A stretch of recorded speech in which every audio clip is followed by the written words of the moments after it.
Hi everyone, my name is Chantel and welcome back to another video. A bit of a different midweek video, but expect to see more of these because Smart Art was kind enough to send me this box to review for you all, and there are more boxes to come. Thanks so much to Smart Art for supporting my channel, and if you would like 10% off your first box, I will leave a link in the description box below.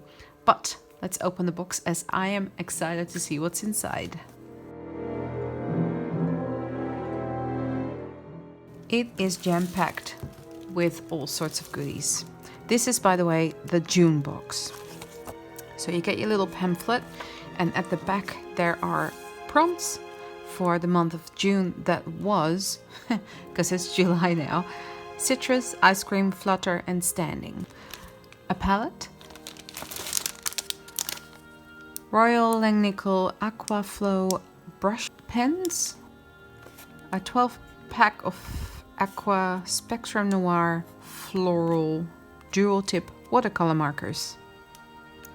And these are all the colors. Of course, we're gonna swatch them all out.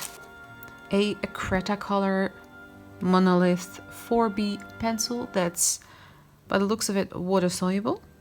Graphics Aqua ink in the colors yellow, red, and orange. A little lollipop. The sticker. And a pack of Handmule Harmony watercolor paper, which is 300 GSM matte cold pressed, and there's 12 sheets in there. Let's create something with all these supplies, plus possibly the box as well. Hello, voiceover me here.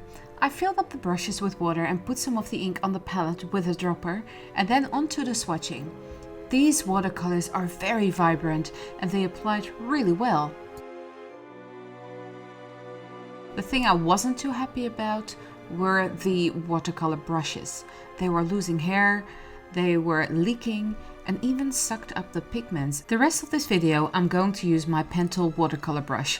The tip is a bit discolored, but that's because I've had it for quite some time and it's still going strong.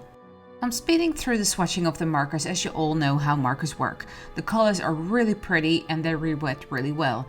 I definitely recommend the set of watercolor markers if you don't like pans or tubes. I will leave links below to my favorite products in this video.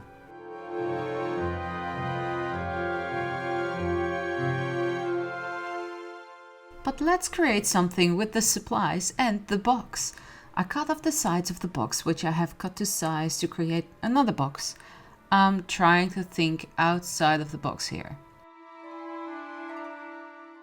And here are all the pieces of the box I will be creating.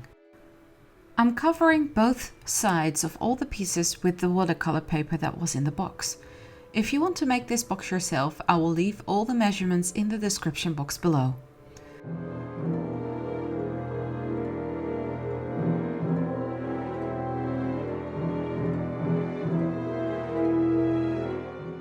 Once all the pieces are covered, I started drawing on the wood design with the Cretacolor pencil. I then applied the color Marigold and Leaf Green for the wood color and purple for the negative space in between the wood panels. I wanted the wood to be way darker, but by happy accident I created a Weasley box. I wasn't aware of it until I put the box pieces together, so I went with that as it fits perfectly into the Harry Potter month on my channel.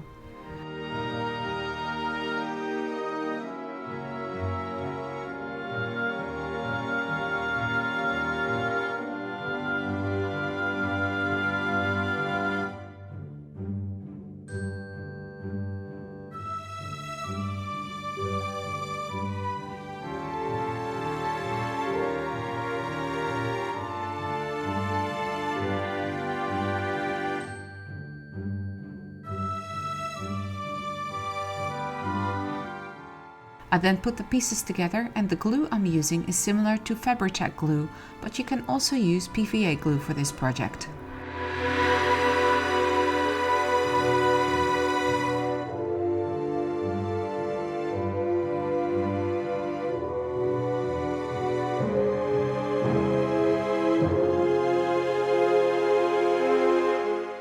To complete the look of the box, I'm covering the still visible cardboard with thin strips of watercolor paper and color them with the color Wildflower and Marigold. I also add corner panels and color them with Sunflower and Marigold.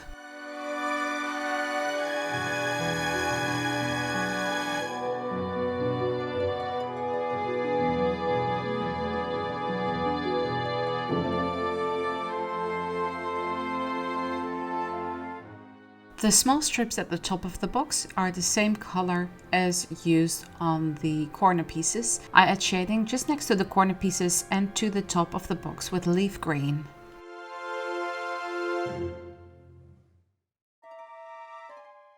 I then create 2 hinges. Because this is such sturdy watercolor paper, the hinges work really well. I color them with the same colors used as for the corner pieces and add rivets just to add that little bit of detail.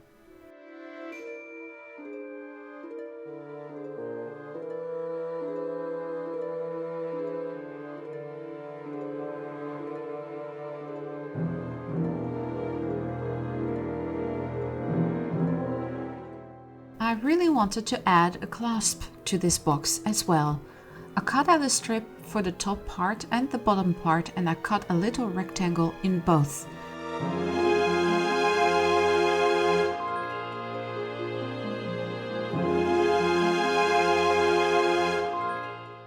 Then for the bottom part I took a strip that fit through the small rectangle and bent that and glued it at the back with the bent part sticking through the rectangle, so it creates that closure part for the clasp.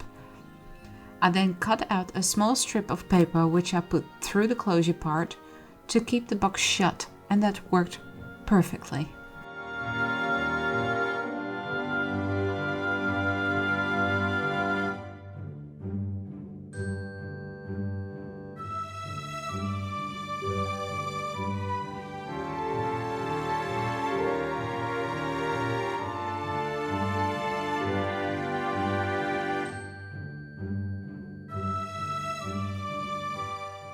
Of course, I had to put something Weasley related in the box.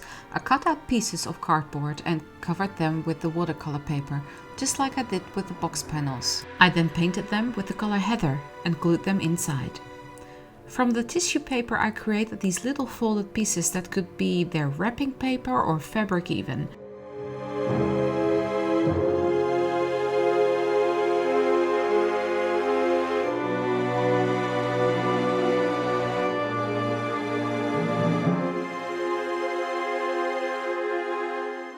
From even more tissue paper, I created some kind of bonbons packaged in the orange stuff.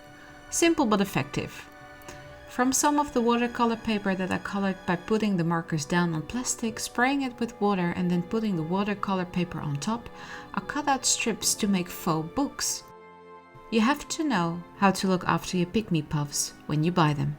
Fred and George would have thought of another opportunity to sell more things by adding these books to their collection. Let me know in the comments down below, have you received your Smart Art box for June yet? And if so, what did you create with the supplies? Were you happy with the box? Besides the water brushes, I loved everything in this box. And then of course I had to add pom-poms for the pygmy puffs. And let's have a look at the final result. And that's it for this June Smart Art box. I hope you enjoyed watching me create this little project. And again, thank you to Smart Art for sending this box to me. If you like this video, please give it a thumbs up. It really helps my channel out.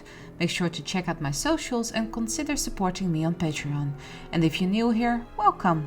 Please don't forget you can click the subscribe button to become part of the Raven family. Please don't forget to check out the link in the description box below for 10% off your first Smart Art subscription box. Thanks so much for watching, stay safe, and I'll see you all in the next one. Bye!